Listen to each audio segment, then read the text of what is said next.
కూటమి ప్రభుత్వం అధికారంలోకి రాగానే ఈ పరిస్థితులన్నింటినీ కూడా అధ్యయనం చేసి ఒక సమగ్రమైన అధ్యయనం చేసి పారదర్శకత, ప్రజల ఆరోగ్యం, సామాజిక బాధ్యత, నియంత్రణ విధానం ఈ లక్ష్యాల ఆధారంగా ఒక మంచి పాలసీని తీసుకొచ్చి ఈ రాష్ట్రంలో మద్యం సేవించే వాళ్ళకి అతి తక్కువ ధరకి 99 రూపాయలకే నాణ్యమైన మద్యాన్ని అందుబాటులోకి తీసుకురావడం జరిగిందని చెప్పేసి నేను మనవి చేస్తా ఉన్నాను. అంతేకాకుండా 99 రూపాయలకే నాణ్యమైన మద్యమే కాకుండా ఇంటర్నేషనల్ బ్రాండ్స్, అంతర్జాతీయ బ్రాండ్స్ ఏదైతే ఉన్నాయో వాటిని కూడా ప్రజల మద్యం సేవించే వాళ్ళకి అందుబాటులోకి తీసుకురావడం మూలంగా మరి ప్రజలు ఆరోగ్యాలన్నీ కూడా కొంత కుదురుపడి అని చెప్పేసి మనం చేస్తా ఉన్నాను. ఏదైతే కూటమి ప్రభుత్వం కొత్త ఎక్సైజ్ పాలసీని అమల్లోకి తీసుకొచ్చిందో పొరుగు రాష్ట్రాల్లో ఈ మద్యం సేల్స్ కూడా విపరీతంగా పడిపోయినాయి అని చెప్పేసి మనం చేస్తాను. ఈ కొత్త పాలసీ మూలంగా గతంలో ఈ మద్యం సేవించే వాళ్ళందరూ కూడా ఇతర రాష్ట్రాలకి క్యూ కట్టి లేదా ఇతర రాష్ట్రాల నుంచి స్మగ్లింగ్ లాగా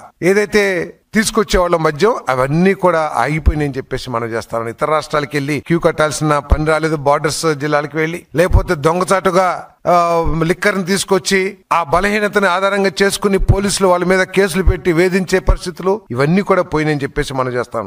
ఏపీలో నూతన మద్యం పాలసీతో సరిహద్దు జిల్లాల్లో అమ్మకాలు తగ్గిపోయాయి. కర్ణాటకతో పోలిస్తే ఏపీలో మద్యం ధరలు తక్కువగా ఉండటం, నాణ్యమైన మద్యం అందుబాటులో ఉండటంతో ఇక్కడ అమ్మకాలు తగ్గాయి అని Karnataka excise commissioner mister Venkatesh మరి గత జూలై మాసంలో స్టేట్మెంట్ ఇచ్చిన విషయాన్ని మీ దృష్టికి నేను తీసుకొస్తా ఉన్నాను. ఇది ప్రెస్.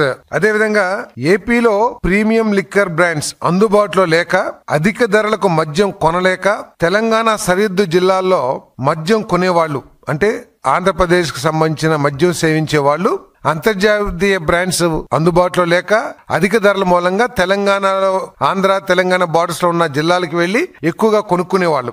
ఇప్పుడు ఏపీ ప్రభుత్వం నూతన పాలసీతో అక్కడే తక్కువ ధరతో మద్యం దొరుకుతుంది అని చెప్పేసి మరి తెలంగాణ పేపర్స్ లో కూడా వచ్చినాయి అని చెప్పేసి మనం చేస్తా ఉన్నాను.